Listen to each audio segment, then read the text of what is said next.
करें, जिल फैज भी जिंदा है, बाजवा साहब भी जिंदा हैं, साकिब बिन निसार साहब भी जिंदा हैं। किसने रोका हुआ है आपको? आज 2.5-3 महीने हो गए, 16 महीने पहले भी आपकी हुकूमत थी। आज कौन है मोहसिन नकवी? यही स्केयर टेकर वजीर आला था ना।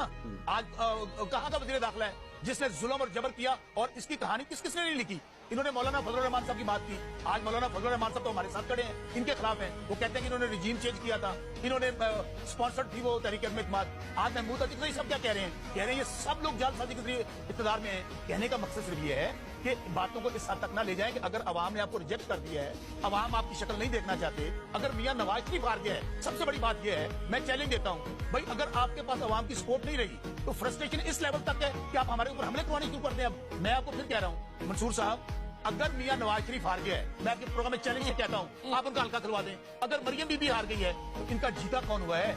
यहाँ पर कभी मौलाना फजलुर रहमान साहब का नाम ले रहे थे, कह रहे अरबों रुपया चला है, असेंबलियां खरीदी गई हैं। जावेद लतीफ क्या कहता है कि 5 सीटें 90 करोड़ में खरीदी हैं एजेंसी से, एक बंदे ने वहां स्मगलर ने। गुजारिश ये है मामला को अभी आप जो मर्जी कर लें, आप कर लिए मेरे भाई हैं, आपको अपनी शिकस्त को तस्लीम करके इस फ्रस्ट्रेशन में पाकिस्तान का नुकसान कर रहे हैं, जमहूरियत का नुकसान कर रहे हैं और ऐसी रवाइयां डाल रहे हैं।